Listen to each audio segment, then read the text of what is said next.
Chapter 51. Etta Hayes spent the night in the hospital and came home late the next day. Dominique Pierce arrived in Pearl City the same afternoon.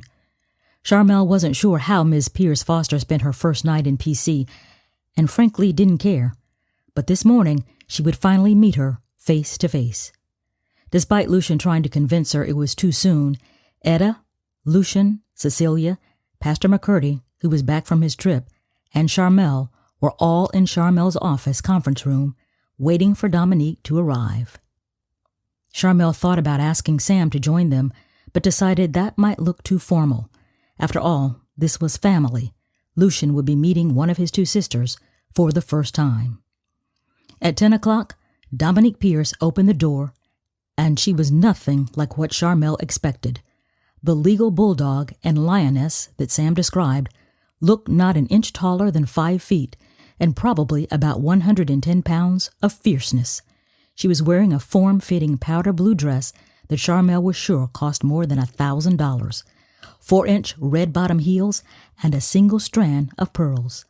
Not a single hair was out of place, and her nails were obviously freshly manicured to perfection and perfectly matched her mauve lip gloss. Dominique surveyed the room, and after a brief moment of awkward silence, Sharmelle stood up and extended her hand. "Dominique, welcome. I'm Sharmelle. This is Mrs. Etta Hayes." By then, Lucian had also stood. "I'm Lucian, and this is my wife, Cecilia." "And I'm Pastor Preston McCurdy, pastor of First Avenue Missionary Baptist Church here in Pearl City, and the family's pastor." "It's nice to meet all of you," Dominique said, and Sharmelle thought she almost sounded sincere.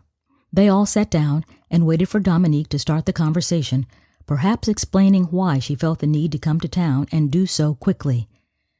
"Well, I'm sure you're all wondering why I insisted on coming to town and seeing you as soon as possible." Yes, we are," Etta spoke up. Dominique continued, "Mrs. Hayes, I know you've recently been hospitalized, so thank you for being here today, and I hope you're feeling better." "I am, thank you," Etta responded. They all felt uncomfortable with how formal and stilted the conversation felt so far, so Dominique continued to take the lead on the discussion. "Okay, why don't I just cut to the chase here?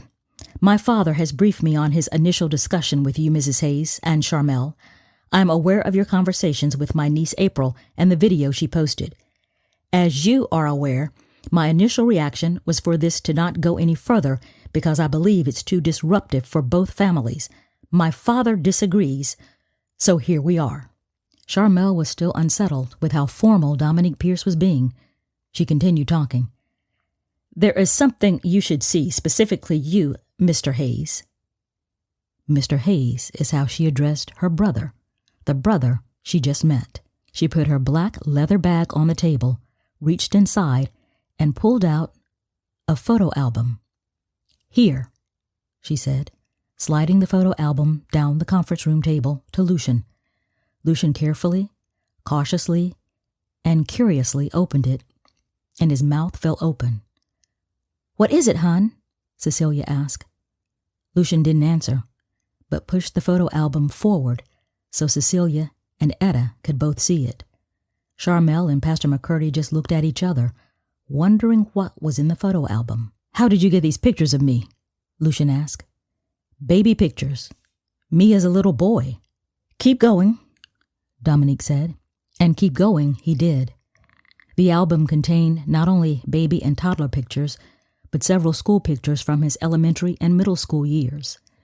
Then he turned the pages to see newspaper clippings from his many accomplishments as a high school student: National Honor Society, president of the math club, captain of the football team, Boy State as Georgia's first black boy state governor, student government president, class president, and dozens of other accomplishments and accolades.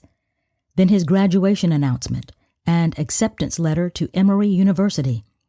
And Cecilia gasped when she saw their wedding invitation and one of their wedding photos. Etta just looked without saying a word until Lucian asked again. "Let me ask again," Lucian said with his voice sounding a bit more stern. "How did you get all these pictures of me and newspaper clippings about me?" Yes, I'd like to know too. How did you get all of this? Etta asked as well. Dominique finally answered what they all wanted to know, including Sharmelle and Pastor McCurdy, who hadn't said anything. From my mother. I got them from my mother.